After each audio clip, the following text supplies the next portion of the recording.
Siapa yang nggak kenal saham TPIA?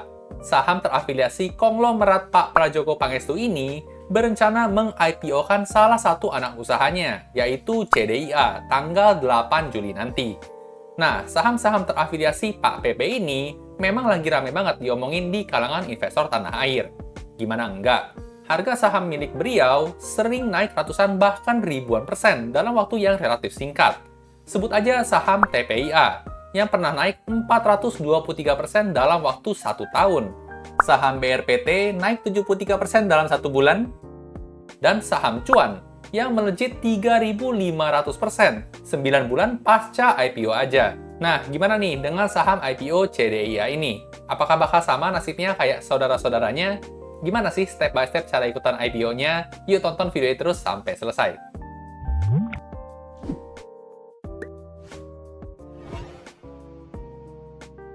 Halo dan selamat datang kembali di channel saya, Jonathan Tamrin.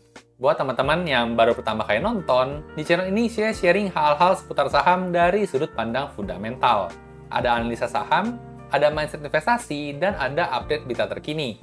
Jadi buat teman-teman investor, boleh banget nih, diklik tombol subscribe dan nyalakan lonceng notifikasinya biar nggak ketinggalan update-update video berikutnya. Di video kali ini, saya mau share analisa fundamental dan valuasi saham IPO CDIA. Apakah layak buat kita ikut IPO-nya? Yuk kita langsung lihat aja pembahasannya.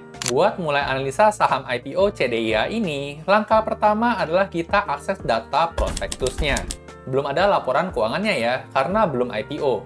Jadi mereka belum share laporan keuangannya ke publik, baru prospektusnya aja. Buat cara akses data prospektusnya, bisa lewat banyak cara nih. Di video kali ini, saya pakai fitur eIPO dari aplikasi Ajaib Sekuritas.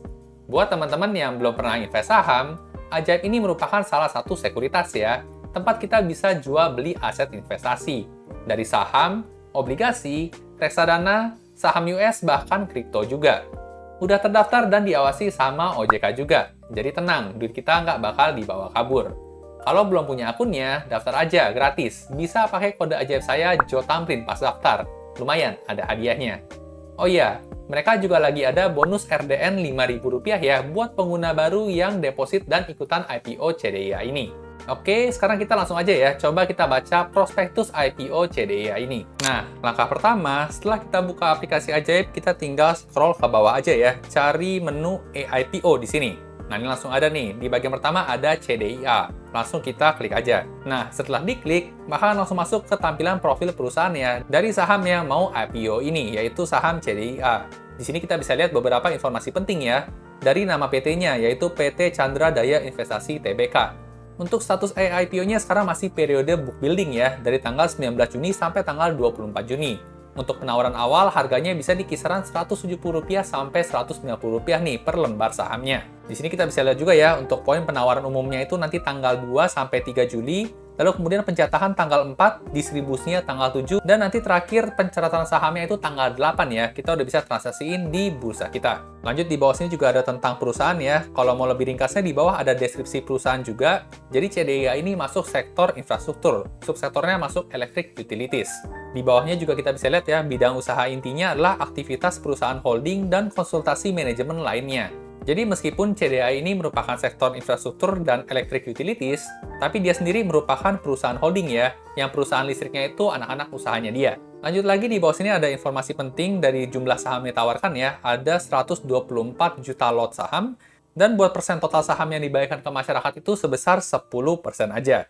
Lalu kemudian di bawahnya juga ada informasi penjamin emisi ya. Ini luar biasa banget nih, ada 6 penjamin emisi buat IPO CDIA ini. Kenapa bisa banyak begini? Karena termasuk IPO jumbo ya, mencapai nilai Rp2,3 triliun buat target dana IPO-nya. Di sini kita bisa lihat yang pertama ada kode brokernya HP ya, Henan Putih Rai Sekuritas. Lalu kemudian ada DP, DBS Fikir Sekuritas Indonesia, ada LG juga ya, Trimegah Sekuritas Indonesia, ada NI, BNI Sekuritas, ada SQ, BCA Sekuritas, dan yang terakhir ada TP, OCBC Sekuritas Indonesia. Nah, oke, kalau udah, di bawahnya baru nih ada file PDF-nya, yaitu file prospektus. Buat bukanya kita tinggal klik aja ya, kita download dari aplikasi Ajaib ini. Nah, setelah terbuka, baru ya kita bisa analisa fundamental dan valuasi dari saham IPO CDIA ini. Biar lebih gampang, ini filenya nanti saya pindahin ke komputer dulu ya, biar nanti teman-teman lihatnya juga lebih gampang. Nah, oke, ini udah saya pindahin ke komputer ya, biar kita lebih enak bacanya. Di sini kita bisa lihat prospektusnya ada 375 halaman. Tapi tenang aja, kita nggak usah baca semuanya ya, yang penting-penting aja. Nah, langsung aja kita coba lihat ya. Di sini ada indikasi jadwal IPO-nya. Ini kurang lebih sama ya, kayak di aplikasi Ajaib tadi. Masa penawaran awalnya dari 19 sampai 24 Juni, dan untuk IPO-nya di tanggal 8 Juli nanti. Kesempatan kita kalau mau ikutan buat IPO CDEA ini, kita bisa pesan dari masa awal ya, tanggal 19 sampai 24, atau kesempatan kedua nanti di tanggal masa penawaran umum perdana saham, yaitu tanggal 2 sampai 4 Juli. Jadi kesempatan kita ada 2 kali ya. Lanjut lagi ke bawah kita lihat ya, ada nama PT-nya, PT Chandra Daya Investasi Tbk. Kegiatan utamanya adalah perusahaan holding dan konsultasi manajemen lainnya. Di sini kita bisa lihat ya informasi penawaran umum perdana sahamnya. Penawaran umum perdana saham sebanyak-banyaknya 12,4 miliar lembar saham, atau sebanyak-banyaknya sebesar 10% nih dari total modal perusahaan. Range harganya di antara 170 sampai 190, dan kalau harganya nanti ternyata di 190, maka perusahaan akan dapat uang sebesar 2,3 triliun rupiah. Nah, di bawah sini juga sama ya, ada penjamin pelaksana emisi efek, ada 6, ada BCA Sekuritas, BNI Sekuritas, DBS, Henan, OCBC, dan Trimegah Sekuritas. Nah, lanjut ke halaman 18 ya, di sini poin ketiga nih, rencana penggunaan dana yang diperoleh dari hasil penawaran umum. Nah, di sini tertulis ternyata CDIA setelah IPO akan menggunakan dananya untuk 2 tujuan ini. 800 miliar pertama itu digunakan untuk penyetoran modal ya, kepada anak perusahaan. Anak perusahaan yang mana? Yang masuk ke pilar bisnis logistik, yaitu CSI dan MIM. Spesifiknya bakal dipakai buat apa? Digunakan untuk pembelian kapal dan pembiayaan operasional.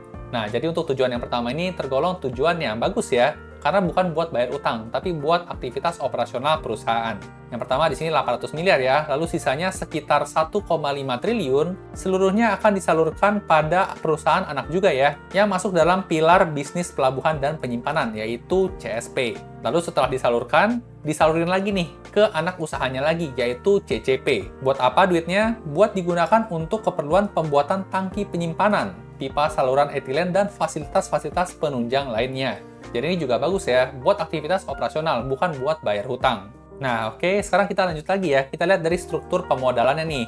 Nah, di sini adalah struktur pemodalan perusahaan sebelum melakukan IPO. Nah, sebelum IPO, pemilik saham CDIA ini cuma 2. Yang pertama TPIA dan yang kedua adalah Phoenix Power BV. Nah, TPIA ini kita semua tahu lah ya, ini saham yang terafiliasi dengan Pak Prajogo Pangestu, salah satu konglomerat di Indonesia. TPIA sebelum IPO pegang 66% ya dari saham CDIA. Kemudian 33%-nya dipegang sama Phoenix Power BV ini. Nah, setelah IPO jadi gimana kondisinya? Nah, kita bisa lihat di bawah ya. Setelah IPO ya, di sini setelah IPO muncullah di sini masyarakat ya, kita ya sebagai calon pembelinya. Nanti ketika saham CDIA ini listing, maka porsi TPIA jadi tinggal 60% aja.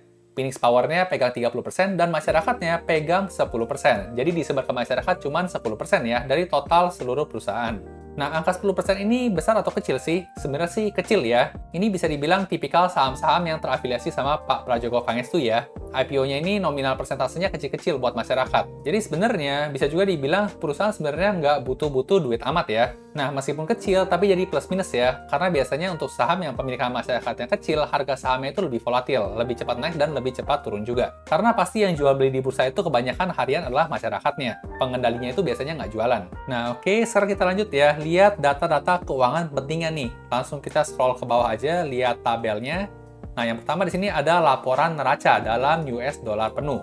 Perbandingan tahun 2023 versus 2024. Kita bisa lihat di sini yang pertama ada jumlah aset, ini bertambah ya. Dari 900 miliar jadi 1 triliun US dollar. Untuk hutangnya di sini juga bertambah dari 233 jadi 328 miliar. Dan buat modalnya di sini juga bertambah ya, dari 600-an miliar jadi 747 miliar. Di sini menurut saya nggak ada yang terlalu spesial ya, cukup oke, bertambah cukup wajar angkanya. Lanjut lagi, sekarang kita coba lihat laporan yang kedua ya, yaitu laporan laba ruginya nih, biasanya yang paling disukain sama investor. Yang pertama dari soal pendapatan, kita di sini bisa lihat ya, ada peningkatan nih dari 75 juta di tahun 2023 jadi 102 juta ya di tahun 2024 US dollar. Beban pokok pendapatannya juga meningkat secara wajar ya. Laba kotornya dari 6 juta jadi 10 juta, bagus, nggak ada masalah.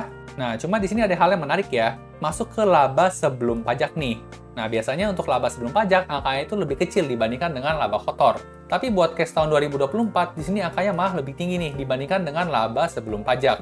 Dari 10 juta menjadi 33 juta US dollar. Nah, di sini pasti ada sesuatu ya, nanti kita coba gali lebih dalam lagi. Nah, peningkatan signifikan di laba sebelum pajak menghasilkan laba tahun berjalan yang juga naik signifikan ya dibandingkan dengan tahun 2023. Awalnya cuma 1,8 juta jadi 32 juta atau naik 32 kali lipat nih untuk laba bersihnya. Tapi tentu di sini laba bersihnya bukan dikarenakan aktivitas operasional pure ya, karena ada laba sebelum pajak yang agak aneh ya. Kita lanjutin dulu ya ke tabel selanjutnya, ada rasio keuangan.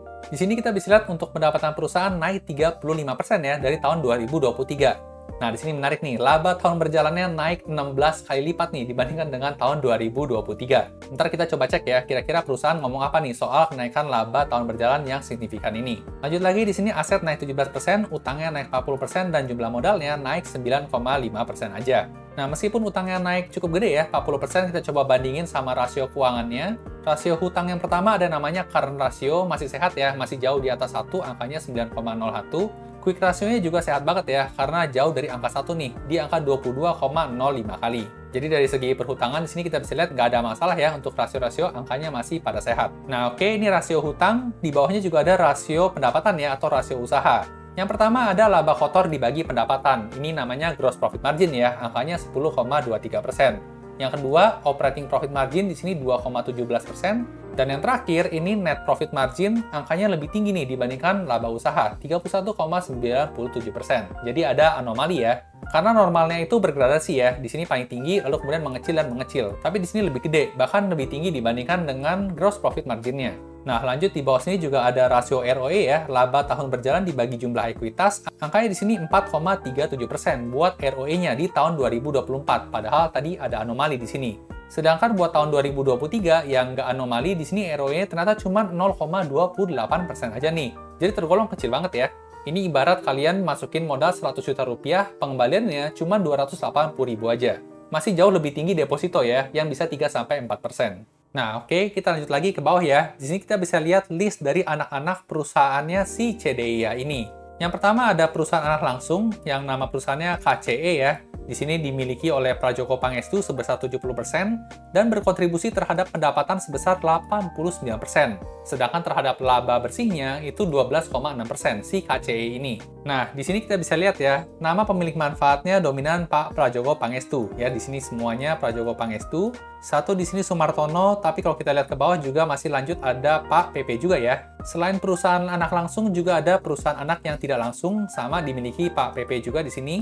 Jadi memang saham CDIA maupun anak perusahaannya sangat berkaitan erat ya dengan Pak PP ini. Nah, sekarang kita langsung lompat lagi ya ke halaman 24 ke informasi kebijakan dividen. Nah, ternyata CDIA ini bagi dividen nih, sudah pernah membagikan pada tahun 2025, bagi dividen sebesar 20 juta US dollar. Yang diambil dari saldo laba bersih tahun 2024 sampai tanggal 31 Desember. Dan kedepannya manajemen juga bakal merencanakan rasio pembayar dividen sampai 40% dari laba bersih tahun berjalan. Jadi apakah bagi dividen? Akan bagi dividen ya, kalau menurut prospektus ini. Nah, oke lanjut. Terakhir sebelum masuk ke bagian valuasi, kita lompat ke halaman 272 ya. Di sini saya mau lihat, tadi kan laba sebelum pajaknya naik signifikan ya, dibandingkan laba kotornya nih. Nah, ternyata anomalinya itu muncul di angka yang cukup besar ini ya, 3 baris ini. Yang pertama ada pendapatan keuangan sebesar 20 juta US dollar, lalu kemudian ada pendapatan dari aset keuangan 11 juta, dan ada juga bagian laba entitas asosiasi ya, sebesar 10 juta US dollar. Sedangkan di tahun sebelumnya, itu angkanya jauh lebih kecil, atau bahkan nggak ada sama sekali. Nah, 3 baris inilah yang menyebabkan kenaikan signifikan ya dari laba bersih perusahaan di tahun 2024, bukan dari aktivitas operasional murni dia. Nah, sekilas kalau dari segi fundamental perusahaannya ya, kalau kita lihat dari prospektusnya, kalau dari menurut saya pribadi sih masih kurang terlalu menarik ya, karena keuntungan yang besar ini kemungkinan tahun depan itu nggak berulang lagi. Kemudian tadi rasio sebelumnya juga kita udah lihat ya, untuk angka ROE-nya bahkan lebih kecil dibandingkan deposito perbankan biasa. Kemudian kalau kita mau lihat dari segi rasio valuasi ya, untuk harga sahamnya, di sini saya udah tadi sempat coba hitung ya, pakai rasio PEV sama PI rasio. Kalau harga sahamnya nanti finalnya di Rp170, maka angka PEV-nya akan di 1,66 dan angka PI rasio di 42 kali. Sedangkan kalau harga sahamnya di 190, maka PBV-nya jadi 1,82 dan PE rasionya di 47,83 kali. Apakah ini harga yang undervalue? Ya tentu enggak ya, karena PE rasionya tergolong cukup tinggi nih, bisa mencapai 47 kali. Atau buat simpelnya, kita butuh 47 tahun nih buat balik modal di harga Rp190 per lembar sahamnya. Nah, dengan kondisi fundamental dan valuasi seperti ini, apakah menarik untuk ikutan IPO CDIA ini? Baik lagi ke teman-teman ya. Kalau saya pribadi cukup tertarik, tapi lebih karena hype-nya aja ya, paling sementara aja. Jadi buat nominal masuknya pun mungkin saya pribadi nggak akan banyak-banyak amat. Gimana cara ikutan beli IPO-nya? Yuk langsung aja kita coba bareng-bareng. Nah, buat langkah belinya di aplikasi ajaib ini sih gampang banget ya. Dari tampilan awal seperti ini, kita tinggal scroll aja ke bawah. Kita pilih IPO-nya CDIA di sini. Dan kalau mau ikutan pesan, tinggal tekan pesan aja ya di bawah sini. Nah, di sini kita tinggal masukin aja ya harga sama jumlah lotnya. Kalau sekarang itu masih periode book building, jadi bisa di kisaran antara 170 sampai 190. Misalnya saya langsung di 190 aja deh. Kemudian buat lotnya di sini saya masukin tipis aja ya. Kita masukin 100 juta, berarti butuh angka. Nah, di sini butuh angka 5.265 lot ya. Di sini kita bisa lihat total estimasi pesanannya di 100 juta 45.000 dan total uang cashnya saya pegang 100 juta 81.000.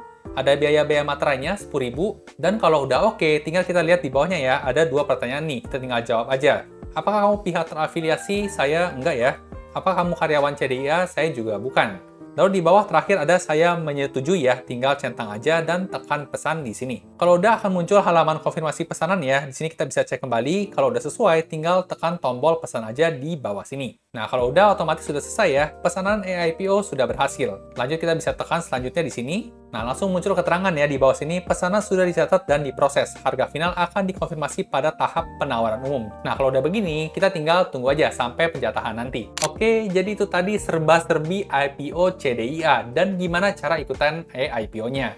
Buat kalian yang mau cobain juga, bisa pakai kode ajaib saya JoTamrin pas daftar biar dapat hadiah saham langsung dari ajaib. Suka video seperti ini? Kemungkinan besar kalian juga bakal suka nih konten lainnya di channel ini. Jangan lupa di like dan share ke teman-teman investor lainnya ya, biar makin jago investasinya. Sampai jumpa di video berikutnya.